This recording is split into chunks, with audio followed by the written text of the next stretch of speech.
Cet homme, c'est le coup de foudre de l'Orchestre de Paris. Klaus Mäkelä réussit en 2019 un tour de force. Il remporte l'unanimité des voix des musiciens, après ne les avoir dirigés qu'une seule fois en tant qu'invité. Il est aujourd'hui le nouveau directeur musical de l'Orchestre de Paris.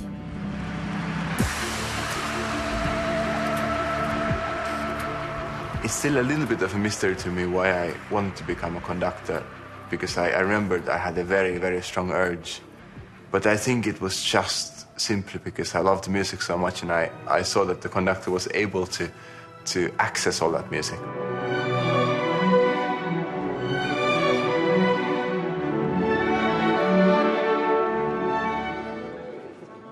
It sounds beautiful, but the beginning of the melody gets too much emphasis. It should be always traveling. One gesture, then. It's a little bit more flexible in tempo. Yeah? It's a very selfish thought, but actually the conductor's place in the orchestra is the best place to listen to anything. You can feel the intensity, starting from the first desks, and you can still feel the intensity as much from the last desks. So it's a very wonderful sort of mixed experience of very personal and at the same time very collective experience. I must say I love the profession because we get to work with masterworks every day, and when you add the element of working with the top, absolutely the finest musicians who also happen to be very nice people, and of course there's always stress. There is traveling and there is lots of very hectic schedules. But when you make music, you forget about all that stuff, and it's really wonderful.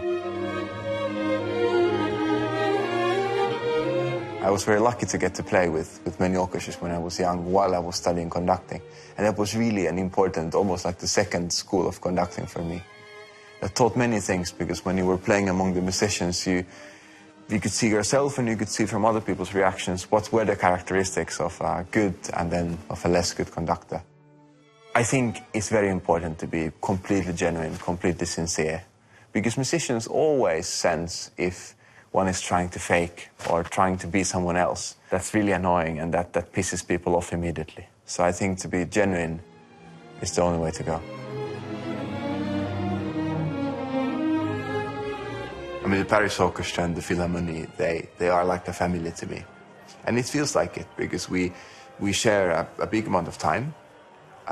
When every day I come to work, I drive with the car and then I see the Philharmonie, and wow, it's such a beautiful building. And to be able to work here every day, it's wonderful. And the musicians, they're so generous, so skilled and so sensitive. And I just really love it. And it's wonderful because here the people come together in a very, very beautiful way. And of course, being in Paris, one of the major cities in the world, I'm sorry for the other audiences, I really am, but this is the best audience in the world. I mean, it really can't get better.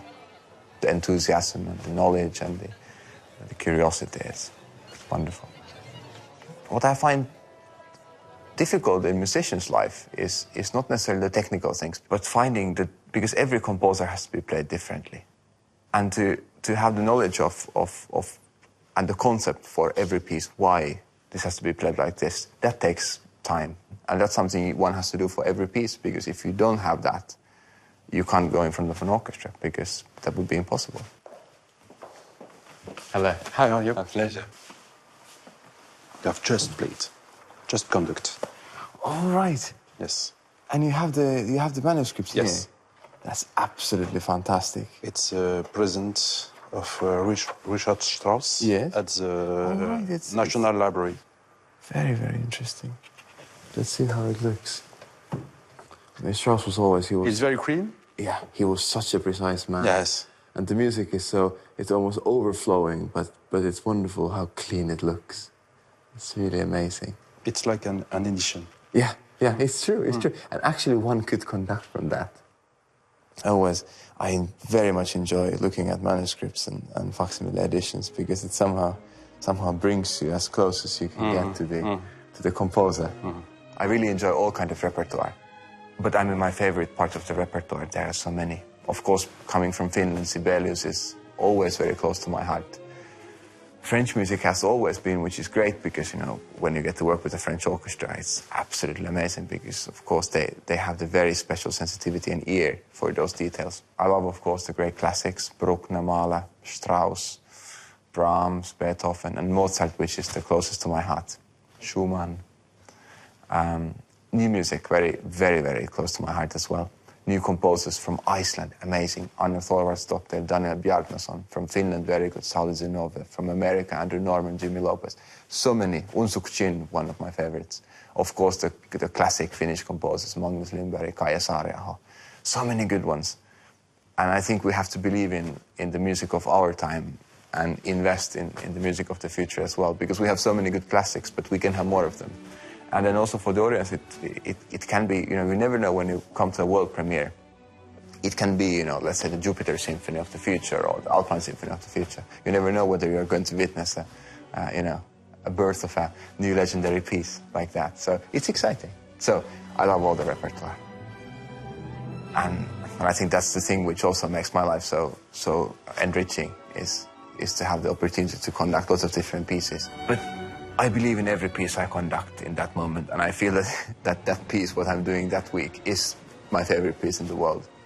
And because if you don't believe in that, in a way, I think one is missing a little bit of some belief or some certain conviction.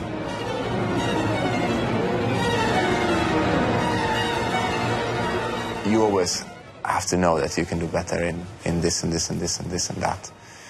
And that drives you forward, because, I mean, if you would feel that, okay, I own this completely, it would be actually a bit boring also. But when you know that there is always something you can do better, it drives you forward in a good way. And it has a good sort of intensity also.